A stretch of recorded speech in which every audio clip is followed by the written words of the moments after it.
This is Listening with Franklin Livingston, and our guest is John Strange. I just saw, the last episode of season 3. So what do you have planned for season 4? So roommates, obviously we're talking about roommates. Season 3 is not fully done yet, I think. Done in terms of being released. Because Imran, who supervises the post-production, he got married last year and he recently got a baby 2 days ago. I hope it was okay to share about that. Very cute. And she's cute, by the way. Yes. So he is working on that. I think he releases 1 episode per week. Okay. And season 4 just needs, I think, music and audio master mix. So his plan was, if I understand correctly, to keep releasing these seasons one after the other, if time permits him. And then we get to your season. Because 5. I think it's season 5, which starts with this, because that's where everything shifts. Okay. The whole character of Franklin, he becomes like, he lives a little bit purposeful life. Still, it's a comedy, right? So it can't be like convert the whole genre into something else. But I think your episode changes the whole thing. Okay. I don't know if I should say more than that. No, well, here's a question. I don't know if anybody asked it before. How much of Franklin in Roommates is Franklin in real life? I don't think anymore. Anymore? I mean, are there a lot of aspects of you in Franklin in the series, or is it, for the most part, a made-up character? I think I would say it's more made-up character. Okay. And there might the people want to know. Yes. I think there might be a few phases of not that long. Right. But yeah, I mean, I'm not street smart, if you're going after that. So, for example, there are some choices the character makes. Yeah. Like, I am not the guy who, and I don't know where I saw that. I saw myself using some sort of, I don't know, it was a microwave or an oven or something. So I was able to do that, but it was coming across a little different. So I think your body can tell a lot if you observe somebody. So, for example, Franklin's character is, he grew up more protected and privileged. So certainly he doesn't know a lot of things and he's not comfortable, which we don't see in the story. It's hard to say, but say if you make Franklin's character live somewhere in Bushwick or somewhere. I remember I once went to Bushwick. I was an acting student with a couple of classmates, and somebody said, "Oh, we have an apartment there. Let's come. We'll hang out and all." And I was not comfortable in that particular part. Like being in a different country. Yeah, part of Bushwick did not have stop signs. Yes. So I was like, oh my God, the car can come. So there are things that I was easily able to relate to the character in general, not knowing how a laundry machine works, for example. And still, a lot of times even when I travel different countries, my mind does not really work in some things, and that is Franklin's character, and I think that part of his habits might be true. Okay. And I don't know what else. You don't know what else? Okay. Why do you think, I mean, if we're going to jump, because you happen to mention my series, why do you think things change when Franklin comes into a scene with me? So Franklin, in that particular season, the season starts with him having a dream. Right. And that particular episode, most of, I would say, Roommates is written by Tony. Tony. Okay. And again, he also wrote The Neighbor. We'll talk about that today. So Tony wrote that scene it's almost an episode where my character, he dreams about being a soldier, and you're the head of the guy, Right. and he is concerned. Now, here's the funny thing: his therapist, Franklin's therapist, is also funny in that season. So when he goes and she says, "Yeah, you should do something meaningful," because previously Franklin just sold a medical formula, and he Okay. has enough money to just live off of. Right. Okay. But he thinks, okay, I should do something. But again, it's a comedy. So when Franklin decides that he should wake up early and dress up and go to a 9 to 5 type job, his choice is also a bit different. So he doesn't go really extreme and begins working with poor people or World Vision or Right. no, or United Nations. No. Okay. And he opens up or he begins working for an aesthetic the cosmetic and aesthetic clinic, Oh, right? okay. So same in his vein, but still with a particular class of people, which is more privileged, people who can Right. afford to get their Yeah. cheeks done or nose done. Tummy tuck. Yes. I think those will be very, very funny because that whole season onwards, actually, all seasons are filmed very differently, very high standard that Yeah. can beat any multi-million dollar project Nice. because the way the camera has been used, the way the lights and everything is like so different, very high quality. Very nice. And that's the crescendo where everything, is Right. so different after that. But before that, it's the same character which you were talking about earlier, the cop and the roommate and the woman you mentioned, Electra, who is Yeah. his love interest or girlfriend from season 1. She keeps coming back. She keeps coming back, Which- even in season 5. She will. I totally forgot, but I think she certainly comes back too. Okay. In and out, right? Yeah, and yeah, I'll let you use the word you used for her, but she's my friend too, Jennifer. So yeah, She has the air of being. yes, Yes. a hot woman. Yes. Yeah. A hot woman. Yeah. So how have you found the response to Roommates been so far?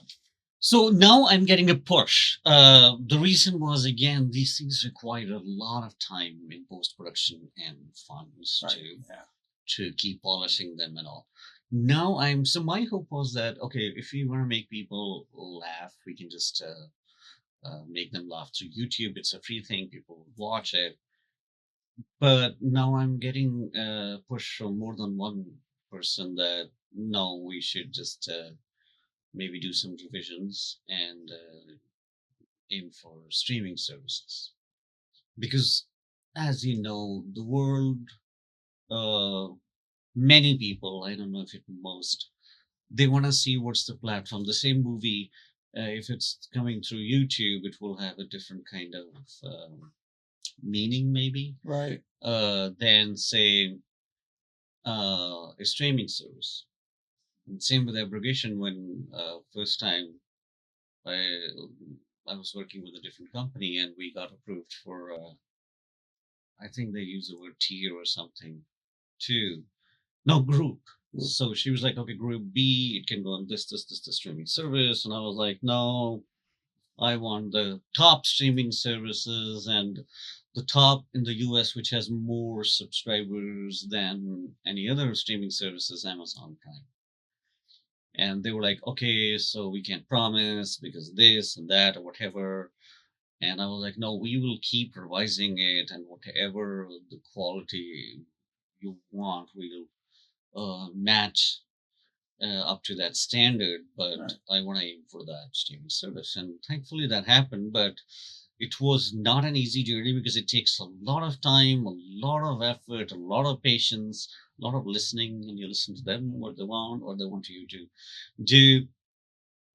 And the same thing with this series. If we go that route, uh, which might make people think, "Oh my God, it's a real series." I don't even know because when I watch, I have the same respect if something is on YouTube because you can see the quality, you can see color grading, you can see sound. It's nothing, but maybe then there are people who just want to see the platform it's from released. Yeah, but each of your episodes is what? How long?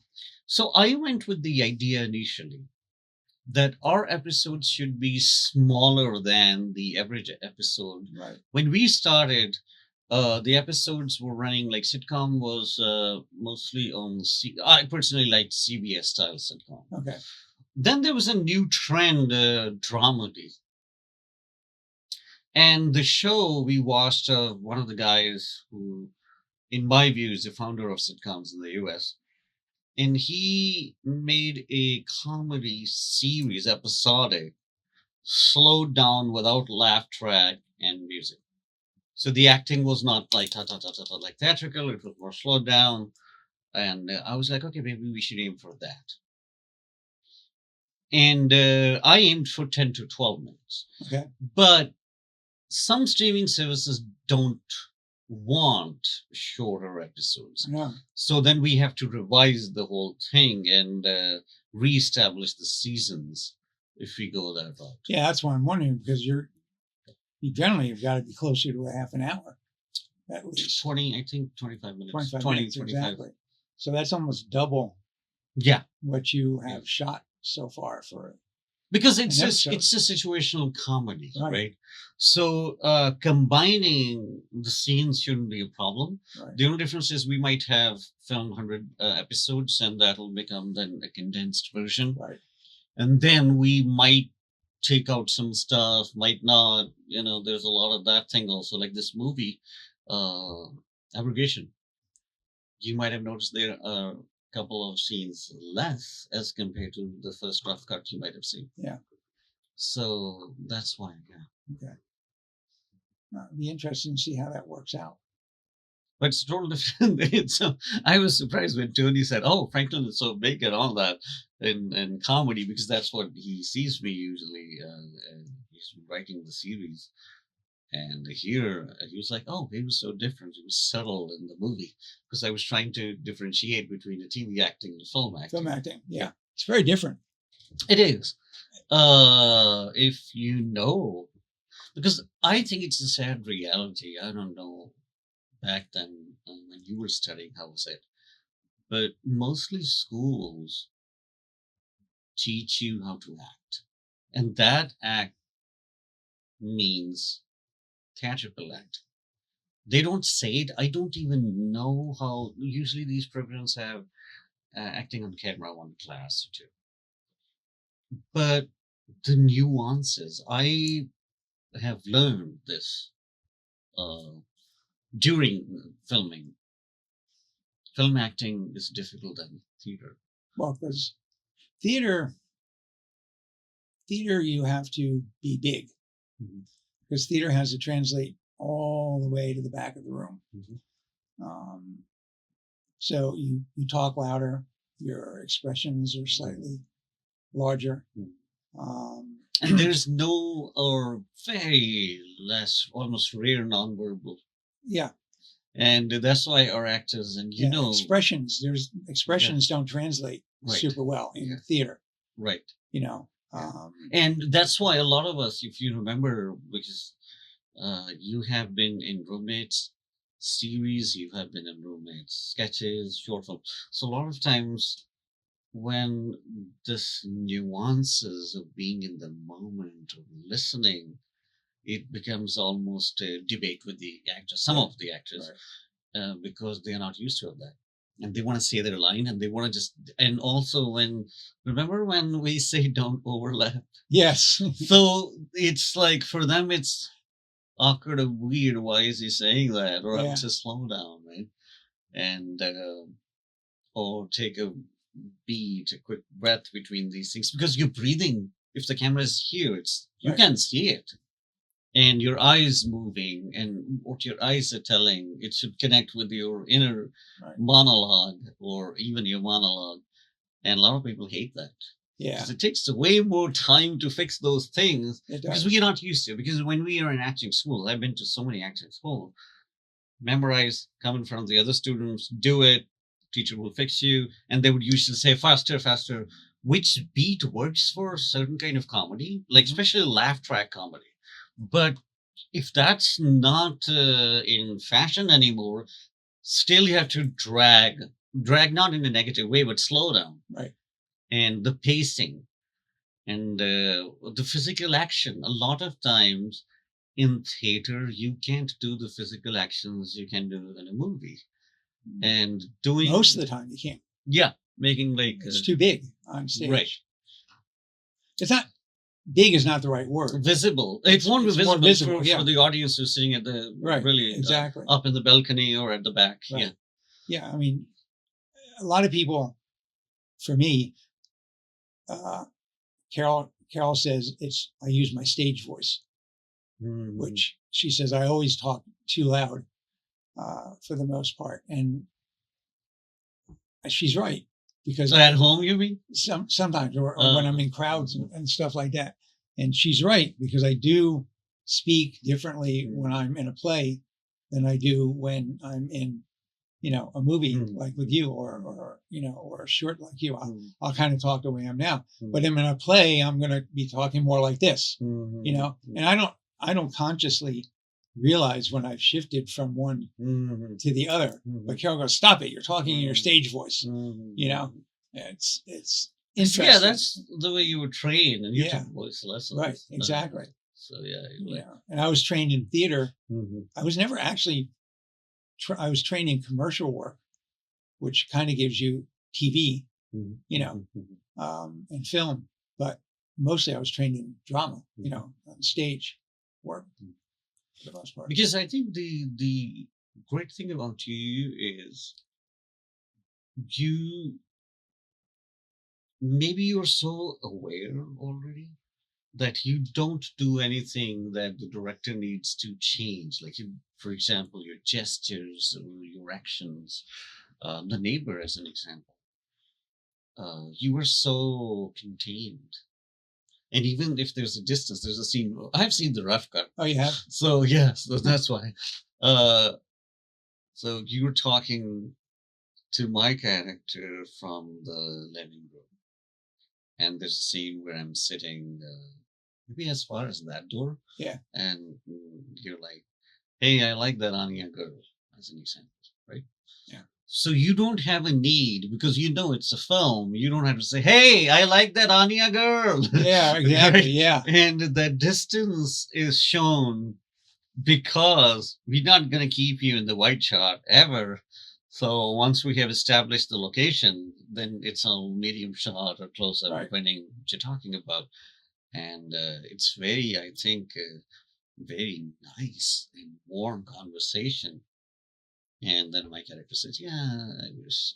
I hope she likes West Virginia." Now let me say that again. I hope she likes West Virginia. So yeah.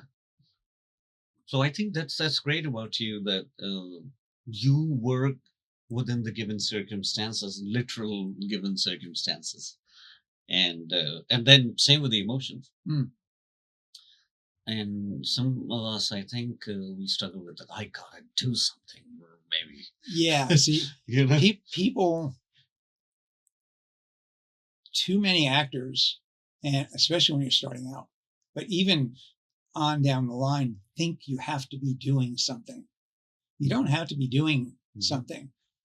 Your presence is doing. Yeah, as long as you're actually in the moment, as long as you're actually sitting there, actually actively listening to you, or actually answering to you, or having a conversation with you. You don't have to express the fact that you're doing that. Okay, if you're doing it and you're doing it naturally, then your movements are going to be, natural. Now, maybe you've got a character that you're playing, and so your character. You've said, or you've developed a way that your character moves, and speaks. Then you've got to be cognizant of how you're doing things. And then you may say, well, I want to move here because this character is going to move. And I, as a human, would not have moved at this point. That's a little bit different. But, too many actors think they've got to be always constantly thinking of something to do. Otherwise I'm not acting. You know what I mean? Yeah. It's a great fallacy in acting is thinking that you have to act. Right. And you don't. The best way to act is to not act. Exactly. It's to be. Yeah, to be. Exactly. Knowing, being, and doing. Yeah. Right? Exactly. And you know your character and be that character. Yeah. And then you live that out. Right. That's doing. And a lot of times when we are living our lives, for example, we sit in the subway. Sometimes, like, we go to, I remember, say, Brooklyn College from 42nd Street. It's going to take you, I don't know, an hour and a half. So you're just sitting there. You're not doing anything. So you don't have to show to the world that I am sitting in a subway. And that's very powerful. Yeah. But, if you're an actor and you sit down on the subway, you can't just,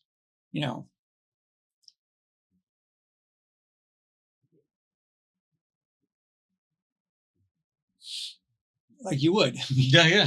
Right. Yeah. You think you got to go. Yeah.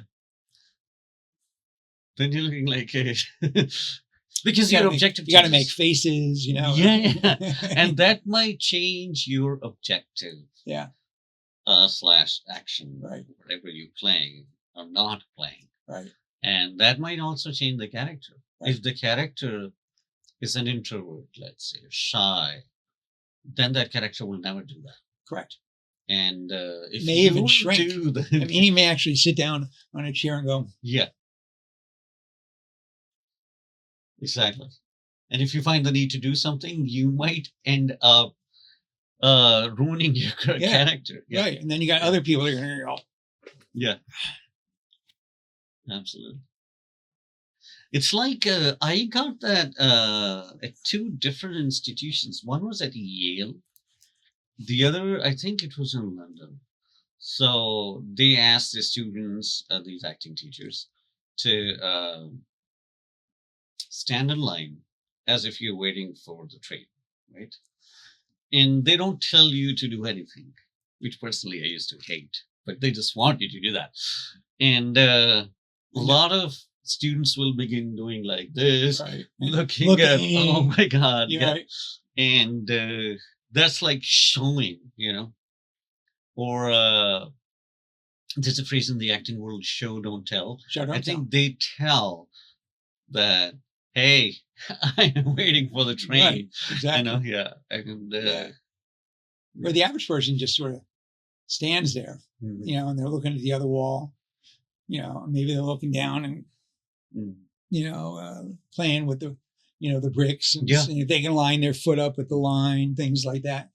Unless your character has an extreme ADHD or something, about the character and you add that so a character can't stand, he or she plays with hands. That's a little different. Right, exactly. So be real in a way, an average human being.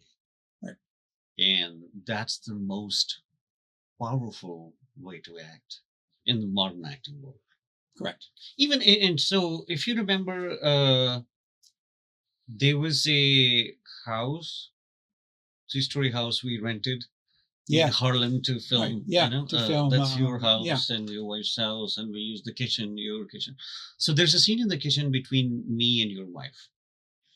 And we filmed it from the back of these two characters who are doing dishes. Right. Now, here's something which is so interesting. My idea was, if, say, we were in the kitchen during lunch and all. So if we are in the kitchen, somebody walks in from the door, they will see us from our behind.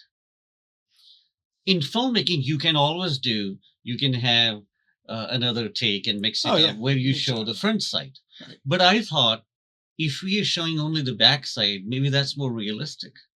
Because if you're looking at the story through somebody's eyes who is going after these people, going to the church and all that, right. So that person can't see like we do the cheat sheet in filmmaking. Right. So I tried to keep it as natural as possible. But I think your friends or the audience who hasn't been involved, they can Well, it's like talk more walking how down it the came street. out. You Yeah. know, people are passing you both ways. Mhm. You know, you don't necessarily have to find a way to show everybody who's going past you in the other direction, figure out Right. some way to show what they look like, Right. you know? Yeah. So, no, that's a good idea to do it that way. Mhm. I know. So I know you, also worked on a project called The Neighbors. I'm not in it. You But are. I am in it. Oh, yes. Oh yeah, I am in it. He's like, no, I'm That's not. right. in it." No, not in it. I'm in it. But I have a big influence in you and how your character works in it. Do you want to explain that too? Yeah, I think so. Your character is so we both are detectives. It's a murder mystery, right? Right. I'm the guy who is not a cop type because I'm emotionally Except not you that were a strong. detective. And then I lose your character, Mhm. and I can't handle it. Okay. So I become an alcoholic, right? And because I think that I've lost the purpose in life. I just wanted to follow your footsteps, and you were this guy who had 2 mortgages, and you were like a real man and all that stuff. And now you're not there, right? Okay. That doesn't sound good. And Tony wrote it. Tony is going to watch this. Tony's going to watch this. So now the issue is I became an alcoholic. I'm suspended. I have a therapist. I'm not nice to the therapist. Therapist comes to my apartment because not knowing if I'll go here and there, what else, the problems or the liquor I'll do. And my character sees you, talks to you. My character meets a young woman who has moved in the same building apartment complex. Okay. There is something vague, which is not fully clear in the character's mind when I'm talking to the therapist. Did we hook up? Did we not hook up? Like, because when you are that drunk, you can't really tell what's illusion going on and yeah. what's real, right? And I think that the audience really have to think about the whole thing there. Then it might make sense. Okay. And she gets killed, the neighbor. Oh. That's the murder mystery. That's the murder mystery. Okay. Interesting. And now my character thinks he feels guilty. It's my fault. Had I been in senses, I might have been able to distinguish between a reality versus an illusion and a threat versus just something being in my head. And now is the time the character tries to, the shift, tries to regain his control and then investigate. So essentially, he becomes the detective. That Yes, he has wanted to be. without officially being given the assignment by Right. the police department, right? And we filmed in New York City, Okay. as usual. Somebody said that to me, actually. I think it was Imran. And he was like, can there be any story that is not set in New York City? I said, no, because, location matters. When you see Shakespeare, he's talking about all these locations. Right. Hamlet has to have a particular location, the Empire, I mean. And same with other plays. So, because then we learn a lot what's going on in the city and how this guy who has no friends, he's by himself, finding friends in the city is not easy, Right. as you know, right? And all he looked up to was Benny, and now Benny's dead. So it becomes very complex. It's a very, again, very complex movie because it has a lot of themes of human trafficking, children trafficking, and I even forgot what else, but it's a very loaded movie, and there are a lot of actors in it. which is a bit different than, say, abrogation or the vows. Uh, because this one, I think, like the guy, for example, uh, my character calls a Columbus PD or somewhere in New Mexico, and then how a cop is sitting there and she answers a phone, but they don't have a lot of crime going on. How are they there? Which is different than, say, someone who's in New York City. But even in New York City, the guy who is the computer guy who has to issue password, his ethnicity represents okay, it's more like a diverse New York City. And when they don't have anything to do, like everybody doesn't get locked out of the computers and all that, Right. that character is so chilling and all that. So those nuances, these are small little scenes, and there are so many people involved. There's an adoption agency we call at, and the receptionist answers, and then there's a bigger Dawn type woman.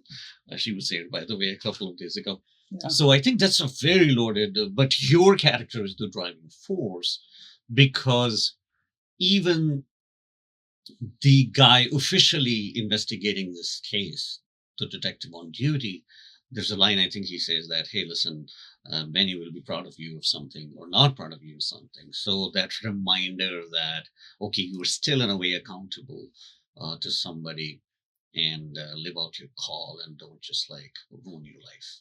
Got it. Interesting. Yeah.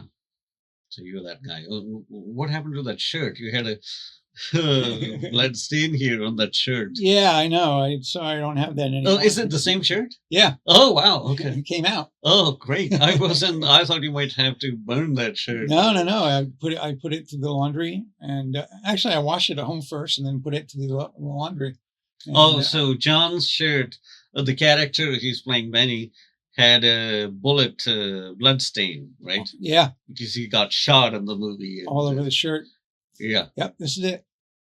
So it worked. I forgot what we used. Some fake blood thing that you bought. Yeah, I think I have that still. Yeah. Maybe not, but there were some props involved. Yeah, there were props involved. The guy gets killed with the beer bottle, and right. Yeah. So that was very interesting. There's this scene Tony wrote, and I don't know how it will turn out. So my character, with this appearance, goes into the super's office and asks him to hand him the keys. Super is hanging a Jesus picture. And he has shown more like, this guy is doing some sort of southern accent. He's from New Jersey, though, the actor. But he's doing some sort of southern accent, and he has a beard, and he almost looks like Jesus in the picture. So I say, a relative? And he says back to me, no, silly, it's Jesus, right? He doesn't say silly, but I'm paraphrasing. Right. Now, I don't know if my character, I can't tell. So when I say I don't know, it means I have no either or opinion. My character would read that ignorant where he doesn't know who Jesus is. So we'll see. Depends on the picture. It's very common. You know, regular Catholic picture. That you'll see almost. Even in the news. Yeah. Yeah. So the question is, are you ignorant or are you making a joke? It's I think he wrote it as the serious. I don't know. I played it. I gave both the versions to the editor. Yeah. So they can pick out whatever reads the best. So I left it up to their judgment. I suspect it will play better as a joke. Okay. I haven't seen the rough cut in that detail yet. Got it. So eventually. Yeah. Got it. So that's the neighbor coming up. All right. I don't know, maybe toward the end of this year. I think we might have the vows coming out before that, but let's see. You were at your storyline. Yes. You moved back. I moved back I sold the apartment. I moved back to Fair Lawn, New Jersey. That's where we're at. And I've seen that house from the Yeah, outside yeah. during the COVID thing. Yes, you COVID you days. drove by with your family. Yes. And Waved from the street. yeah, I mean those are lockdown days. Yeah, right. So you have had very healthy relationships with the community there, Yes. and some of you are very politically conservative, some of you are very liberal, but you still have a sense of community and friendship. How do you do that? Well, it's interesting. My next door neighbor and is Republican, and he is kind of a Trumper. Tony? Yeah, Tony. Mhm. However, his wife is not. Mhm. She's like me. She's like an uber liberal Democrat, Okay. which is interesting. And then my friend across the street, Ian, who is Tony's friend first and now my friend, and is also a Trumper. Mhm. I think his wife, though, however, is a Democrat. I'm not quite sure. Mhm. And so it's Tony and I have came to this is also one of my other best friends who, I became really good friends with on my final job, is a Trumper. Mhm. So Tony and I and Ian and I and Frank and I have all basically agreed that if we get into any kind of political discussion, once we reach a certain point, we stop. Mm. Uh, So before you get into a conflict, verbal conflict that might lead to quarreling, yeah, you don't even go there. we don't go there. Okay. Because I'm never going to change their mind. Mm-hmm. My friend Frank, who is a Republican, but his family is conservative. He comes from a family of 6 admirals. In fact, his great grandfather was the admiral of Pearl Harbor, and is actually on the Arizona when it got sunk. So he is still there in memoriam. And you see his name, and it's Admiral Kidd. And so if you mention his name, I'm friends with the Kidd family. It's like crazy. But we have an agreement to disagree. And I really have no clue, what the other people do. I try myself to, if I see something said, I try to see if I can find it several other places, about, I am uber liberal. I'm probably still a total hippie at heart, but I try to verify, what I read. I have several different news things that come into me online, and they all have certain articles, and some articles say this, and I'll do it. So I think I usually feel I'm fairly knowledgeable when I start talking about things. But still, there'll be people who would always have different views than yours. Oh, absolutely. And you have maintained really healthy relationship with some of these people. And yeah, I mean, they're my best friends. Yeah. So that to me is very inspirational, because that can teach us how to live. Well, it's not just me though; it's them as well. Yeah, of course. Like you can't clap with one hand. Yeah, no, right? not at all. Yeah, I mean, it's hard. It's just came about naturally. I think we just all. Well, Tony and I think, and Frank and I just love each other, too much to let the one time that Tony and I ever argued, he got up and, and then, but he came back and he apologized, and he didn't have to do that. All he had to do was just come back. I didn't care. I was sorry he got angry enough that he did that. But, yeah. That's the way. I mean, I think that's the way the world should be. Just because you think differently doesn't mean you can't be friends Mm-hmm. with somebody else. Mm-hmm. You know, I'm sure you and I have totally different Mm-hmm. feelings about certain things. Mhm. You know, there's lots of subjects you and I have never gotten into. Mhm. So, you know, who knows? But yeah, it's I'm glad that they work out that way.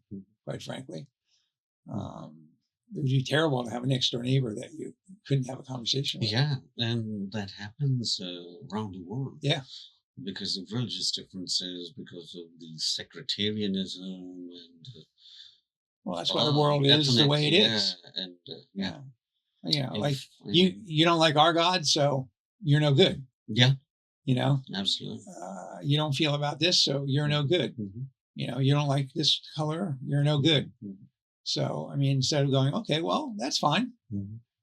You know, And you guys also do this annual get together, or I forgot, like some sort of street party, or well, that's the community that I lived in. I moved 2 years ago. yes, that's what I know. Out of where out of Radburn, which was a private community in Fairlawn, actually part of a National Historic Landmark. Mhm. And every year they have what's called Family Day, where the entire community gets together, and we bring in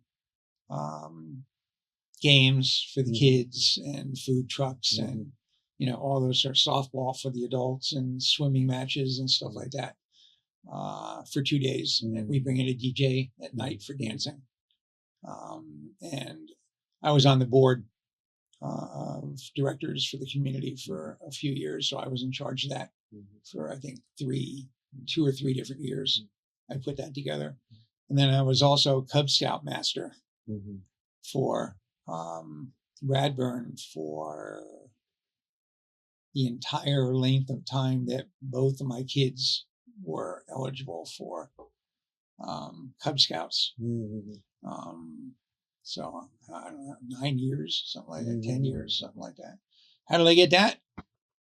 Nobody else volunteered, so I said, I'll do it. You know, and then 10 years went by. But I had a good staff. You know, people would, I had like a bunch of mothers, and I would say, well, you know, here's the agendas that we're going to do. We figured out an agenda, and then they would all volunteer to do a whole bunch of stuff.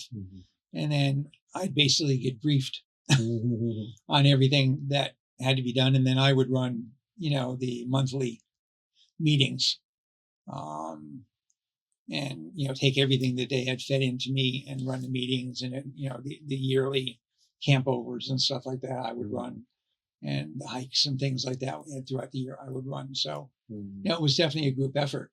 I couldn't have done it without them because, you know, they did the mental work. I did, you know, I guess almost the acting work in a sense, you know, and the organizational work. It worked out pretty good. And right now, the community that we just moved to, I just volunteered to be on the board a year ago. I've been there 2.5 years now, and they needed somebody on the board. And then my year was up, and they had open elections, and I just got reelected to the board for 3 years. Congratulations. So I have some say in this community as well for the next 3 years. It's very interesting to see what goes on. You know, No, yeah, that's great. I in a think. condo association. You know, Yeah. So yeah, so I guess I, in some ways, enjoy taking a leadership position. It certainly seems, you know, in spite of myself. And you have a lot to offer too. I guess I don't know. Yeah. You know, but I never think of myself. I never think of myself as a leader. But then, you know, I do this theater stuff, and then I do this, you know, Cub Scout stuff, and then I do these, you know, being on the board stuff, and there's a couple of other things I've done, and I go, how the heck am I, you know, and yet I still don't think of myself as somebody who is a leadership person, you know, but history doesn't seem to prove that point. I think there are a lot of ways to look at leadership. I think even with you, I've kind of tried to step in in, Yeah, I was gonna and say take like control especially, sometimes. but I think you're not a control freak. You're very No. chilled and laid back. And maybe that's what makes you think maybe I'm not a leader. A leader is someone who Well, like you, I don't want to. I've come to you and you give me, I'm going, this script sucks. Do you mind if I rewrite it? You know, or Yes, something right, like right. that. That's what I'm saying. You have a lot to offer, and I always found you someone who is willing, and you make yourself available to help. And that's the greatest example of being a leader. The leader, autocratic type leader, maybe that's not that great. Although that's the examples we look at usually when we think of leadership. But I think you have a good heart. Like when you come and you say, "Oh, let me revise this. Let me do this thing," or the ideas. So that leadership is that you have this understanding and you offer it. And personally, whenever, even with the other cast members or people you have been around, you talk to people very respectfully. And because I think Recluse might be the short film which had tons of people. Because there's one scene I remember, it had probably 20 extras in it. Yeah. And so that what matters when you deal with a human being. And if you want to just like be disrespectful or just impose an idea without listening to the other, now that's true leadership. Well, I'm interested in the other people that I meet when I'm working with you. You know, but you don't degrade them. That's what I meant to say. No, not at all. You know, you don't like to. Oh, you're playing an extra here, and when did you graduate college? I have written 10 books, and I have directed 10 plays, and so that's what I meant to say. No, I don't. Well, that's like I said. I don't think I like to toot my own horn. You know. Yeah, that's great of you. Yeah. You know. Yeah. So. And the same thing makes you a great husband and a great father, and now a great grandfather. In addition to be a great friend, Thank you. Because you give space to your friends and listen to them. And as you said, sorry, that we all can't have the same worldview and same belief system, but do we listen? Do we give each other's, like, some people just would suffocate you. They will never listen. Oh God, yes. And they would tell you are wrong, that's all. And that's not healthy, because in the end of the day, when you're living in a neighborhood, right, God forbid, you get hit by a wildfire. See what's happening in Carolinas now and happened in California. Japan too. Really? Japan is having its worst wildfire in 40 years. Wow. Now. Last night, because I went to bed early, I tried to go to bed early as a discipline when we were filming the next day. So I wasn't really attached to the TV. Yeah. But I'll watch some news tonight. And then you have extreme weather, flooding and all. So when a state or a neighborhood is hit by any natural calamity, it's only you who are there for each other, the community. And it doesn't matter what faith background or political belief system you come from. And that's the test of your own faith, I should say. It's, for example, you might remember this, might have been years since I shared with you. When our house got burned down, we were really young. And the first family that took us in that, when you are traumatized and you don't know what's happening, was a Muslim family. Okay. And the first,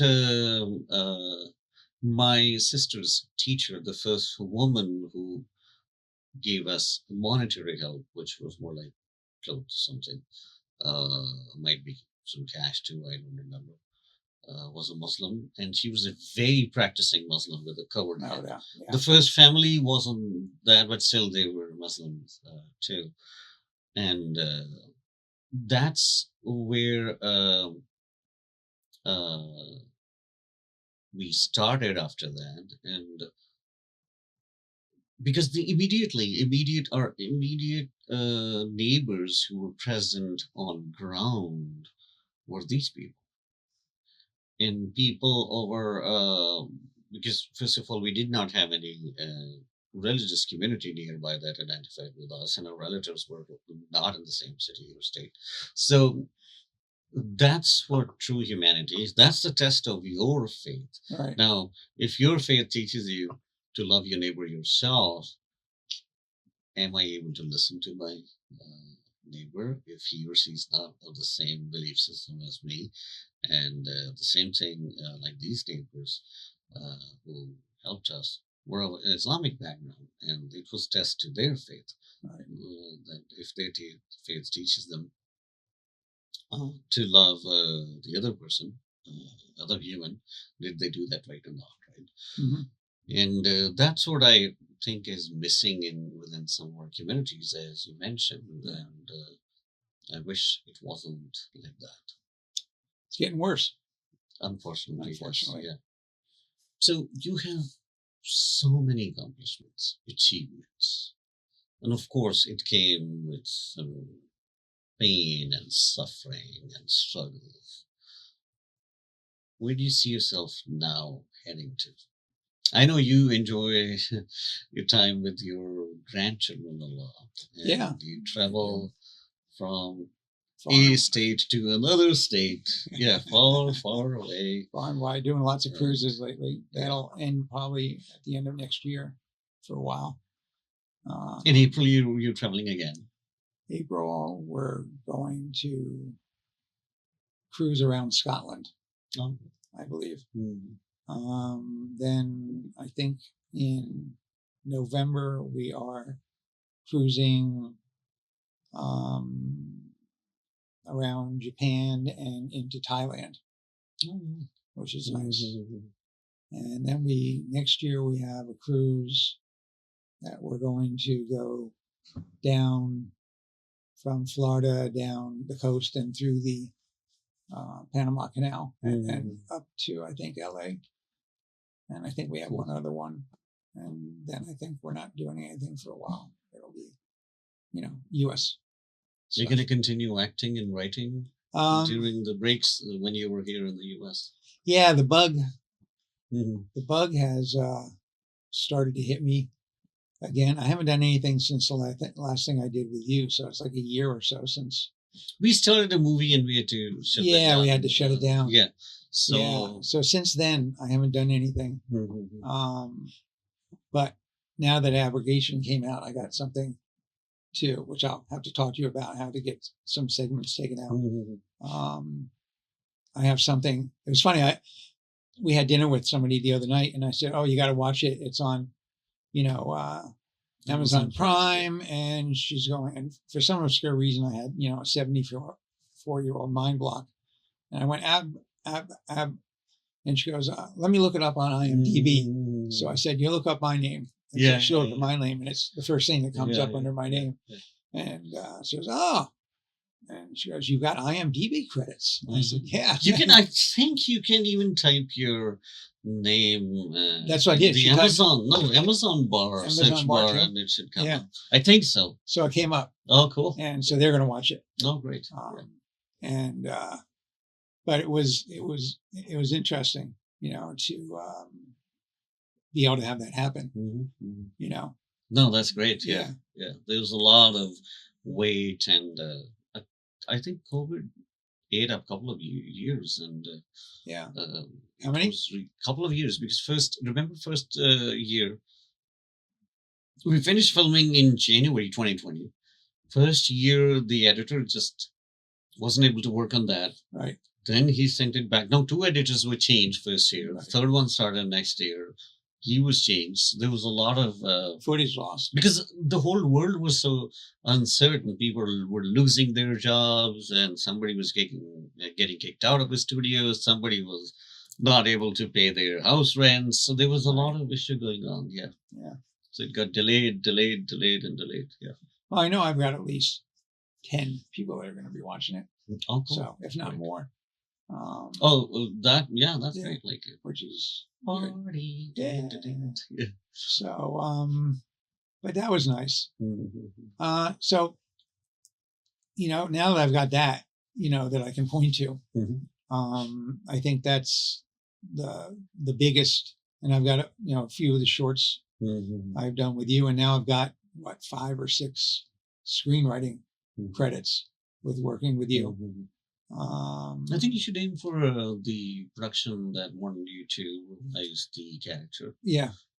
And see how that goes. Where they are at. Yeah. So now, now I've got, and they asked me, it's funny, the other day, said, do you know that you can get managers to look at your stuff? And I hadn't actually realized that. There's a way of getting your name out to managers on. So I'm going to start trying to get, not managers, agents.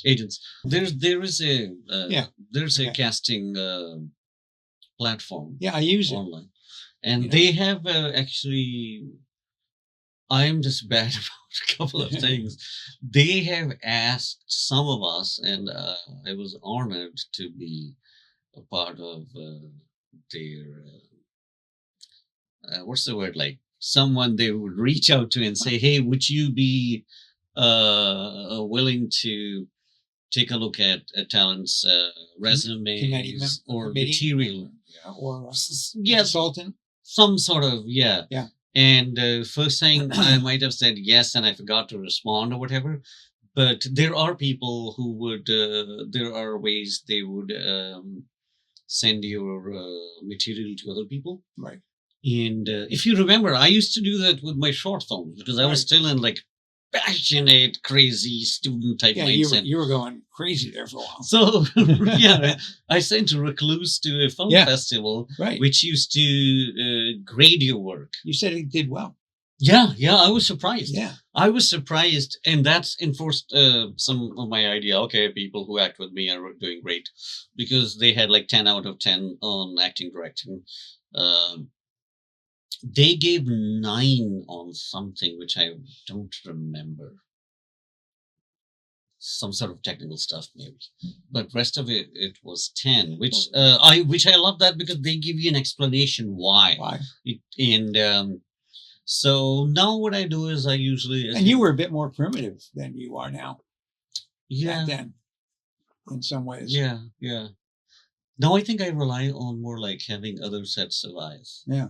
So I would like, okay. Well, you've also got better equipment. You watch and and thankfully we always had great. Like Abrogation is filmed on. I don't know. We should talk about cameras and all. 3 different cameras because there are flashbacks on a different camera, dream sequences on a different camera, the main movies on a different camera. But our camera was high end because then we were like, let's use the same camera as, I don't know if I can take about show's name. But that was world's top-notch equipment. Yeah. I know. So, and you see a lot of stuff, that is not, Yeah, that's one of the worst things. So expensive. I know. And it's so sad. A lot of people have talent, and a lot of people have this passion, but they can't afford to, make a movie or series. Right. Or and the production quality, unfortunately, has got a big effect on whether or not you're interested in watching the film. There's lots of films I've turned on and I go, Jesus, this production quality sucks. Right. And I'm not interested in looking at it no matter how good it becomes, Yeah. So I try to have some empathy because, for example, one of our actresses from Roommates, and she has more than 3 movies on. She does? Long-length films, feature-length films on a streaming service. And I began watching one of the movies, and her initial introduction of her character was probably for 2 minutes. Now, right away, I thought, okay, maybe the production wanted to have more screen time, so it's a longer project, and so they could have revenue. I mean, a lot of thoughts were running through my mind. Right. Why not they cut it early?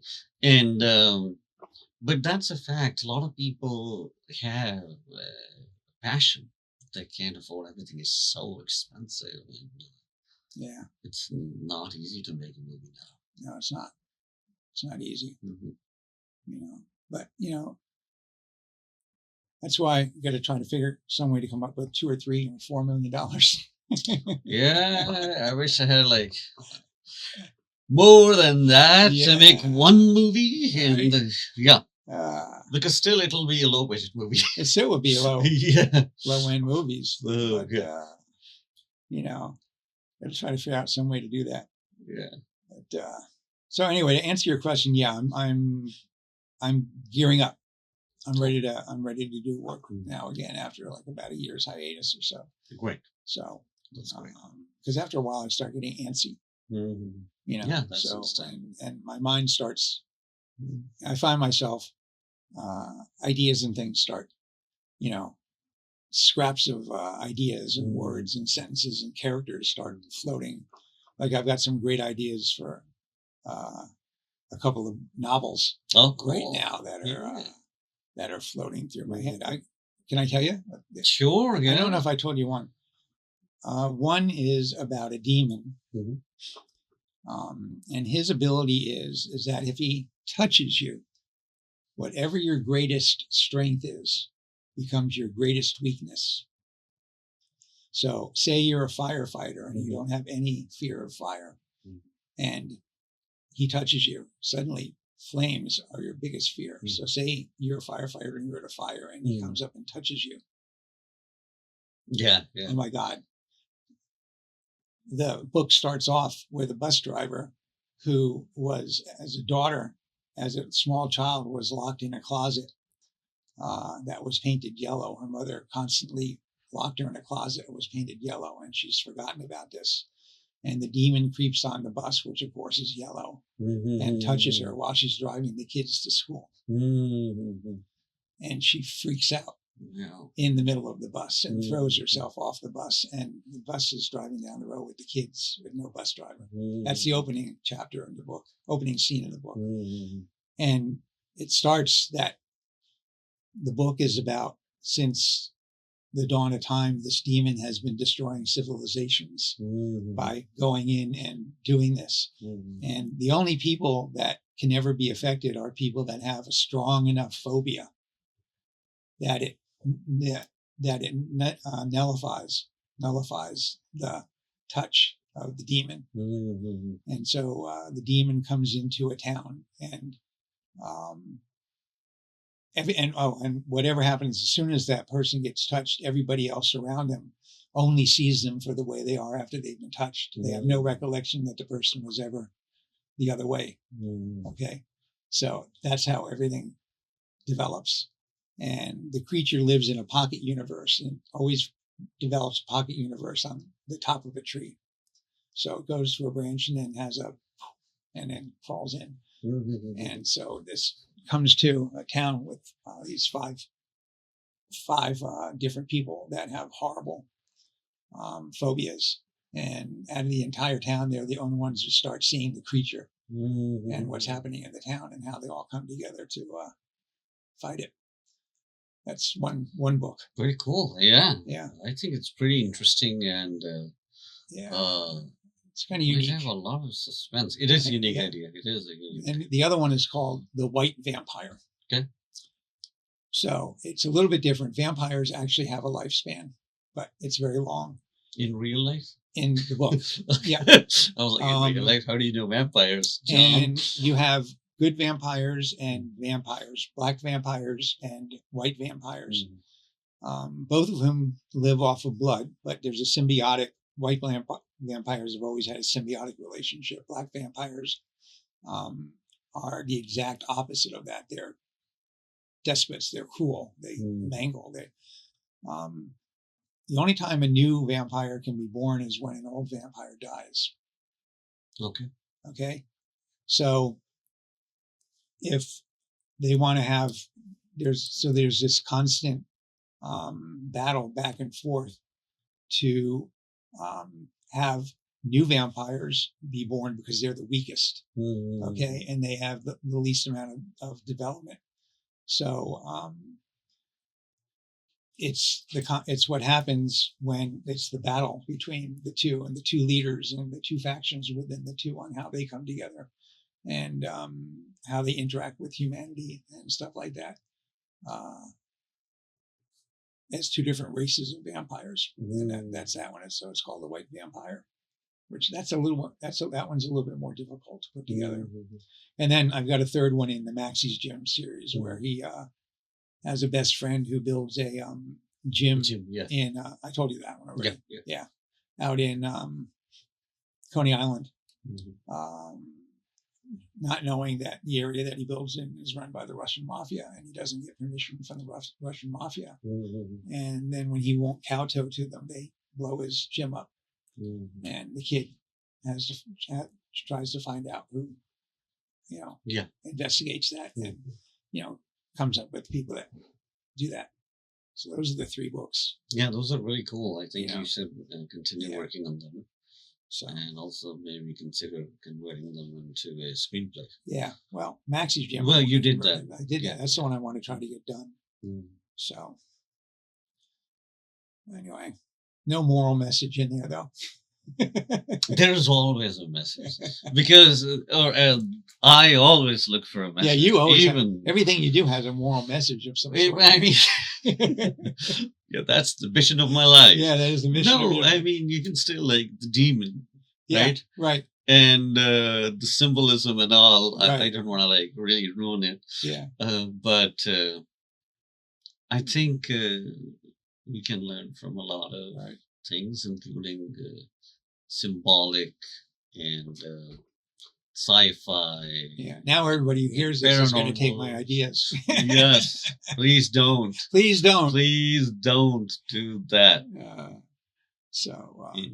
But also, as I said, I want to start, sending out. Yeah. For acting definitely stuff and things like that.